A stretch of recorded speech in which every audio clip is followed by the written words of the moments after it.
Welcome to the Hello. show, David. Hi. What would you like to Hey. say? You're on the air. Yeah, I take it you don't agree with the guard coming into these cities? Well, I think if you were able to hear the conversation we were just having, the idea that you would send in the National Guard to decrease crime in a community where you have robbed or stolen from the investments that would have prevented crime from happening. One, I think I would say this, and Representative Pearson, I don't know about you, but that seems like to spend hundreds of millions of dollars a day sending National Guards troops to basically occupy an American city, when if you would spend a fraction of that money providing housing support, providing education options, providing food, and making sure people have access to health care. I don't know if you heard Representative Pearson talk about the gross disparities in the funding for the cities that they're sending it to. But considering we as Americans are going to be paying for the hundreds of millions of dollars, dare I say now billions, considering how many cities they plan on doing this. And I'm definitely not in agreement with that. I tend to be a fiscal progressive, and I like to make sure that we're spending our money effectively. And so that to me feels like a real waste to be approaching billions of dollars in sending National Guards troops there when they can't go back to their homes and do what they're supposed to do back home, when you really could spend a fraction of that money preventing the reasons for crime in the first place. So that's how I would land on it, David. Where do you land on that issue? Okay, you would be a complete fool. Okay, no, Not no, we're not doing that. Just take them out. Move on, move on. And you would be a completely silent fool. So there's that. Representative Pearson, we have a lot of people like that, though, who don't, the fiscal conservative or the fiscal conversations don't matter to them, even though they know that they, as taxpayers, are going to be the ones footing the bill. They are going to lose access to their own health care in their communities. They're going to lose access to their educational opportunities. So, David from Alabama, a state which is pretty much at the bottom of just about every single category, they're at the bottom in education. So, David, this is for you. Your state right now, you're at the bottom in education. You're at the bottom of collegiate engagement and being able to be employed. You're at the bottom when it comes to healthcare. You're at the bottom when it comes to effective, safe housing. You're at the bottom of when it comes to educational achievement. So, somebody like you should really, in fact, in 2024, the violent crime rate in Alabama was higher than the U.S. average, but your property crime. So, David, as opposed to calling us, or we're having an informed and educated discussion about these topics because we don't want to be on the hook for billions of dollars to bail out states like yourself. In fact, coming from Alabama, sir, unfortunately, you are in a welfare state because you don't even make enough money in your own community right now to meet your own needs without the benefit of policies coming from the Democrats. So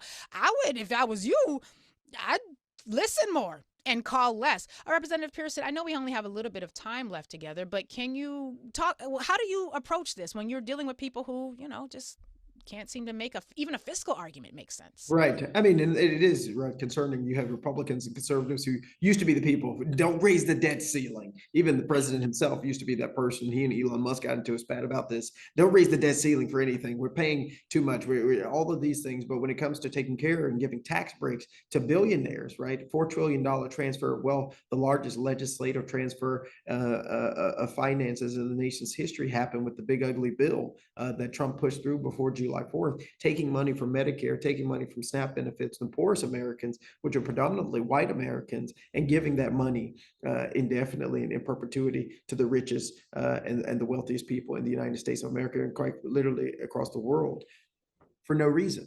For no They reason. have hundreds of billions of dollars. And now there's even a disparity between those with hundreds of billions and just those with hundreds of millions. It's an amazing and terrifying world that we are living in when some people have so much money, have such plenty, and then so many folks are still suffering, are on the brink of being in poverty. Over 140 million people are living in poverty or on the brink of living in poverty, just really one paycheck away. But when I hear people like David and others across Tennessee who say, well, this is what we need, this is what we need, it's a recognition that they're very just short-sighted Mm.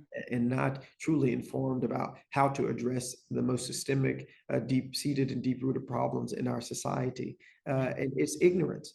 And the only cure for ignorance is knowledge. And we Mm. have to do the work of being knowledgeable ourselves, helping to educate and inform our communities, and also acknowledging just the reality.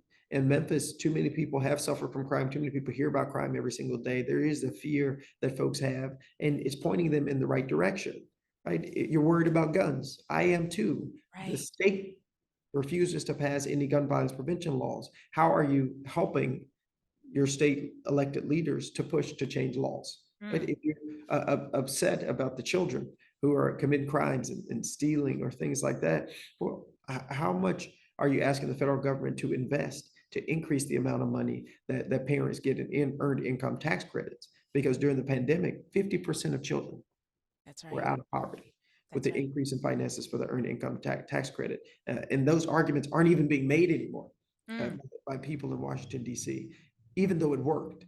And so right. we saw And it didn't just work for Black children, it worked for no, American children. American children, it worked for 50% of everybody, American children were American taken out of children. poverty with the investment in community. And, to be coming from a state as poor as is Alabama, I think what you're speaking to is correct, that that caller is really, unfortunately, among the least informed Mhm. about the opinions that they have. But one thing Americans are going to do, God, how dare you give me new information that you expect me to alter my opinions around, sir? That we just don't do here as Americans.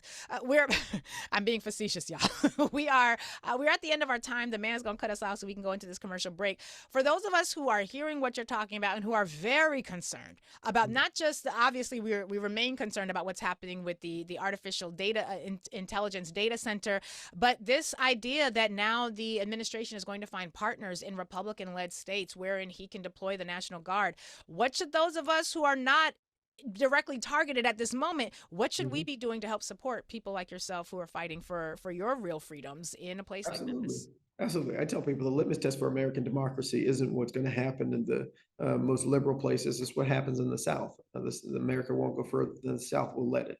If you go to votejustinj.com, you can sign up for my newsletter. I'm providing updates pretty much every other day about what's going on in our fight to the National Guard. And we're going to need resources to help some of our community groups and organizers who are on the ground helping here do the work. But pay attention. We were watching what's happening in DC, and I'm talking to people there. We're watching what's happening, the strength of the mayor and the team there in Chicago. So pay attention, help provide, $5, $2, $1 to the movement and to the fight and to the struggle, and share what's going on, because this is a problem that is going to grow. It is going to increase, and don't wait till it comes to your city to pay attention. Start some organizing now and getting your community ready for the what if the National Guard's deployed here. That's right. Because there are some who have described these sorts of actions as a soft launch to civil war. And That's whether right. it's a declared civil war or just sort of a status where Republican states are occupied in ways that Democratic states aren't, and y'all don't have resources that we do, it's feeling Mhm. like it. And this is something I want to say to people in Democrat states. Listen, you might think this is restricted to the Republicans. Refugees that is a concept we should be familiar with. And I said this during the first Trump presidency. To the extent that he was able to do all that he wanted to then, that he's now doing now, are the Democratic states, do we have the capacity to absorb what Mhm. may well be the beginnings of a different migration? We have seen how great migrations were triggered by these sorts of things in the past. What is it going to look like to absorb people who have to flee from these sorts of environments if they continue to escalate? That's one of the parts that really concerns me. And as a parent, please, y'all, I know we had to talk with our kids. That has to escalate, because it's one thing to send the National Guard into a place where like in Chicago, we saw that there was like, wait, no, there's a resistance here. It's going to be very different to send the National Guard in a place where the local police might, quite frankly, be really excited about their new Mhm. partners in whatever it is that they're going to do. Representative Pearson, we appreciate you. I just want to say before we go to our caller David, and again, we are going to continue to bend over backwards to demonstrate whatever grace that we must in order to navigate this moment with our own sanctity and integrity intact. And quite frankly, we ain't even got the energy nor the desire to go troll slaying for everybody. I just would really encourage people who hear someone like a David who believe that, well, you're a fool if you don't think you should have the National Guard. That's fine that you have that perspective. But let's deal with the facts. You're calling from one of the poorest states in the union. David, maybe you have the resources to spare to be able to carry out and pay into the greater tax burden that you're now going to be obligated to pay because you believe that it's a good idea to send the National Guard into these communities wherein if you would just spend a fraction of the money, you could prevent the crime from happening there. And we know that not just from studies, we know that from applied realities. We know it from seeing what happens when you invest in these communities. But even if it's just out of your own sense of self-preservation, right? Like, you don't have good schools, my friend. You don't have good job options. You don't have good housing options. You're losing your health care. Your hospitals are closing. This is all in Alabama. And I think that the idea that you feel empowered to call into a space where you're able to say, well, you're a fool if you don't think. I just think that you are sort of doing this thing that wealthy white people have always depended on people like you to do. And I say always since this country became a thing. And I'm just going to give you this little lesson really quickly before we go into commercial break and bring on our next guest. But back when slavery was an option, like it wasn't the only option. It wasn't even the first option that white Americans looked to. And it was, quite frankly, the third option. First, they tried to enslave the indigenous to do free labor. But then they were like, hey, we got a lot of poor white people back in Europe, or I should say a lot of poor Europeans, because you guys weren't considered white until the late 1600s. But there's a lot of poor Europeans back home. We could bring them over as indentured servants. We had indentured servitude back in Europe. That's something that your culture was very familiar with, sort of the feudal system where you have a landlord, a person who owns the land, and then the serfs who live on the land. Yeah, that's like the tenants today. The serfs live on the land and they work the land, and they basically stay in poverty, but the lord of the land gets wealthy. They made some decisions, David, in that moment that are really important for you to understand right now, to the extent you're even still listening. And those decisions were to convince poor Europeans, because indentured servitude was more expensive than enslaving Africans. And they convinced poor Europeans that, listen, we're not going to hire you anymore to do this work, wherein you would have a job and be able to sort of develop an agricultural base of knowledge where you could go out and farm. They basically just said, we're going to bring over these Africans who are going to work for free.